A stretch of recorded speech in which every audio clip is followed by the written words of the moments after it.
Hey, Leroy, turn it on. Okay, Uncle Shady. You're listening to BWWR, the Banger Worldwide Radio Network.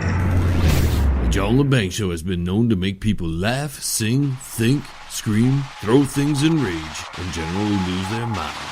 Listener discretion is advised.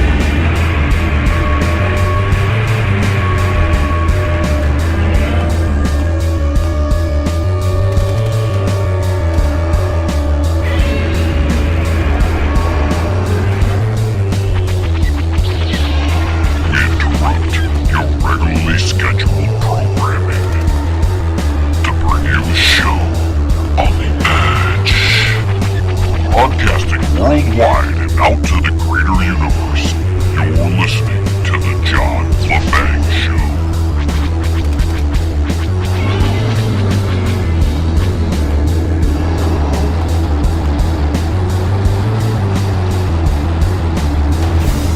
Greetings, Earthlings. I'm John LeBang.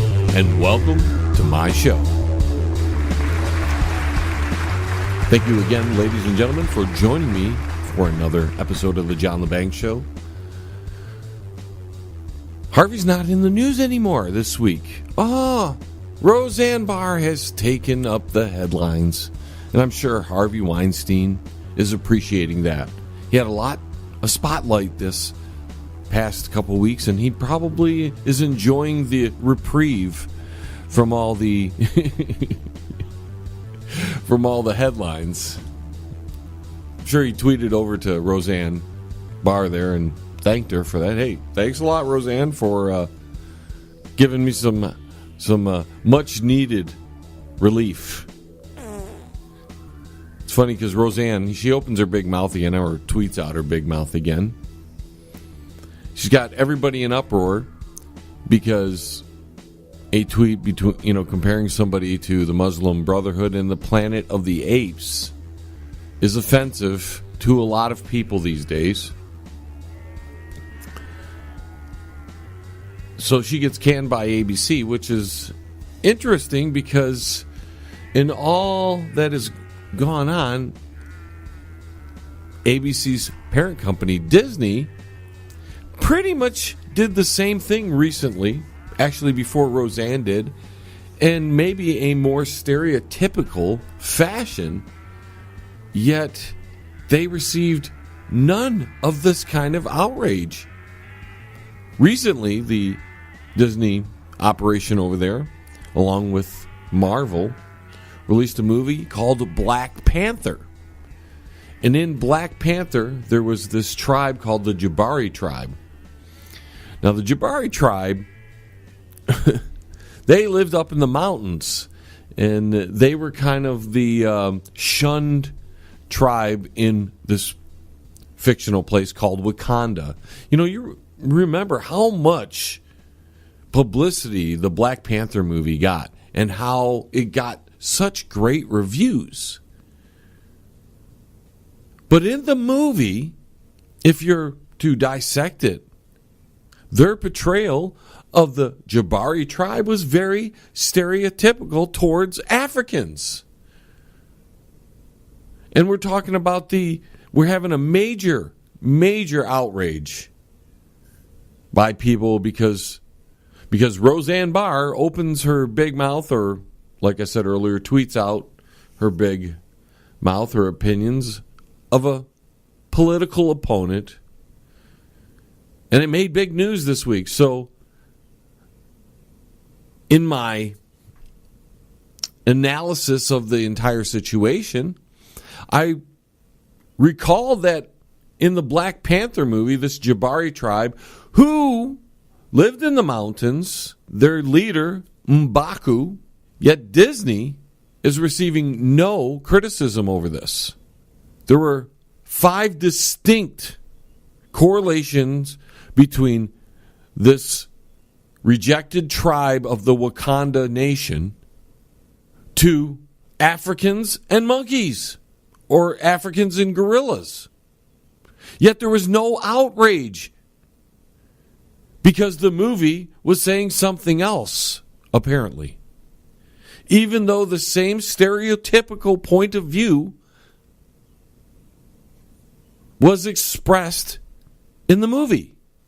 The Wakandans were portrayed as nationalistic, isolationists, and xenophobic.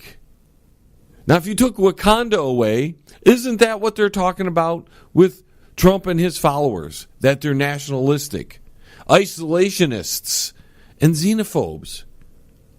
Yet the movie was praised. Let me play you a few clips from the movie. My son was murdered in ritual combat. Were the odds fair? Yes, So it was less a murder than a defeat. Do not rub our noses in Silence! I make the pronouncements here, girl. Well, Your Highness, the new king is a U.S. The new king.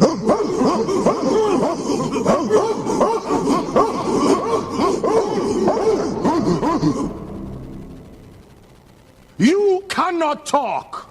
One more word, and I will feed you to my children. Now, in this clip, you have them directly calling the leader of the Jabari tribe a gorilla. great gorilla Mbaku. This is why we are here. To offer this to you. An outsider sits on our throne. Only you can help us stop him. Yet there is no outrage over this movie. In fact, this movie was praised for its brilliance, for its genius, how great of a movie it is. Even though it promoted some racism, some nationalistic behavior, isolationism, xenophobia. I'm thinking about doing a series on these Marvel movies and their esoteric meanings. Just go beyond what's on the screen and you start looking into what they're trying to tell you in the movie. But the point of me bringing this up is that Disney did a Roseanne Barr and no one complained about it. In fact, in many ways, it's more stereotypical and more offensive than what Roseanne Barr said about one person. Because Disney was portraying an entire tribe of Africans in a certain light. No one got offended about it. The people who get offended that Trump is a nationalist, an isolationist, and they call him a xenophobe, they praised this movie, The Black Panther, and it in itself was exactly what they say the Trump administration is. So you got to wonder, ladies and gentlemen, if the outrage over Roseanne Barr's comments, she lost her job as well. So shouldn't Disney take some kind of hit as well for putting out a movie with such stereotypical, offensive images and content?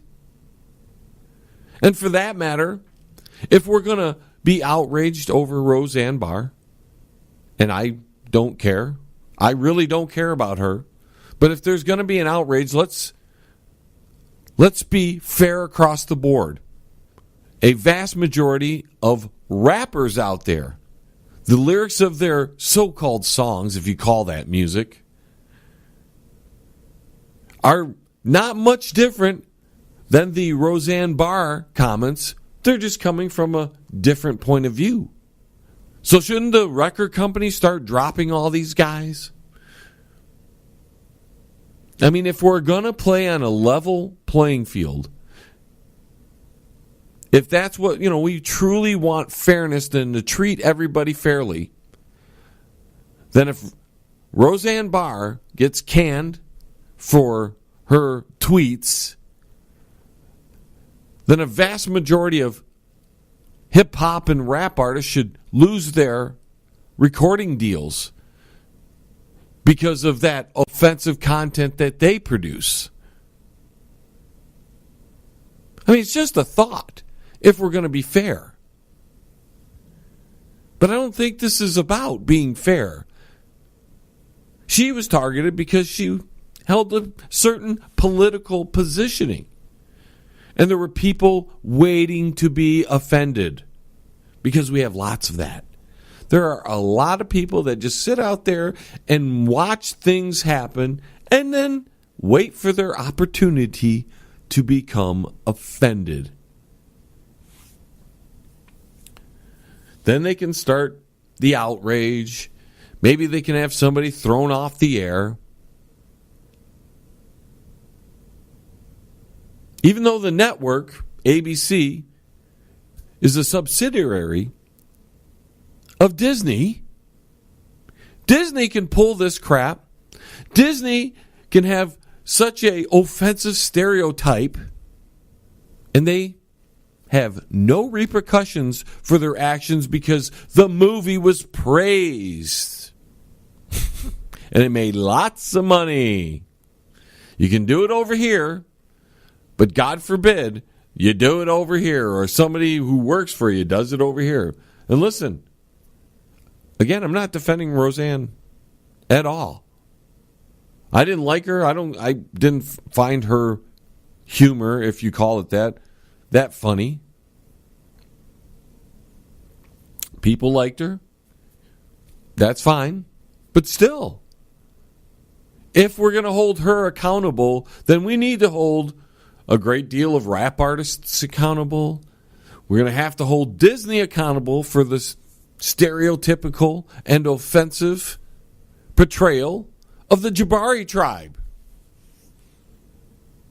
There was images of a gorilla. Isn't that stereotypical? Or is that not stereotypical because we're going to pick and choose what we are offended by? That's my biggest problem with the whole issue.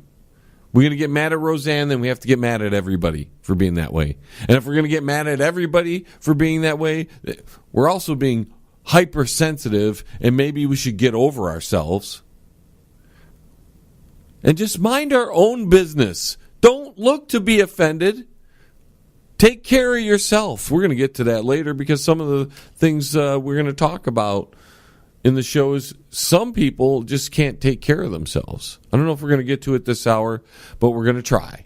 Anyways, folks, we have our first break headed your way. Please stay tuned as more of the John LeBang Show is headed your way.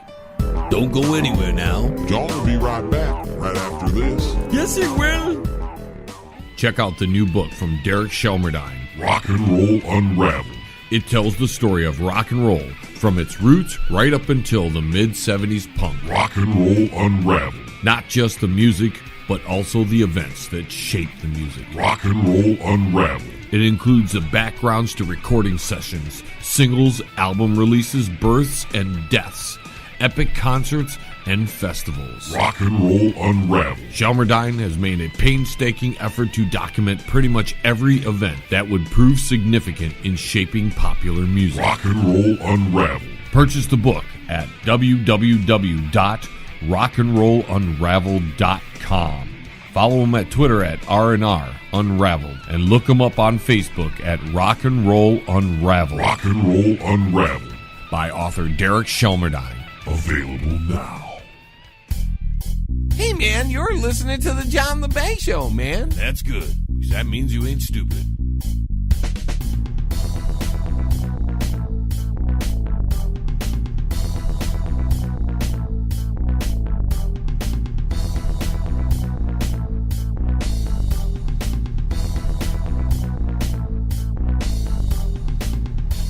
You know, Leroy, that's what I'm talking about. I know, Uncle Shady, now that's a good movie. You can say that again. That's a good movie? Well, that was rhetorical, Leroy, but whatever. It was pretty quiet after the movie, huh? That's what happens when they kill everybody off, Leroy. People are in shock, and they don't know what to say. I wonder what's going to happen in the next movie. I don't know, Leroy, but I wish I had a gauntlet. You do, Uncle Shady? Damn right I do. How come? What, are you crazy? You could do anything you want with it. Well, what would you do with it, Uncle Shady? Well, let's see. First thing I would do is get rid of all the stupid people, Leroy.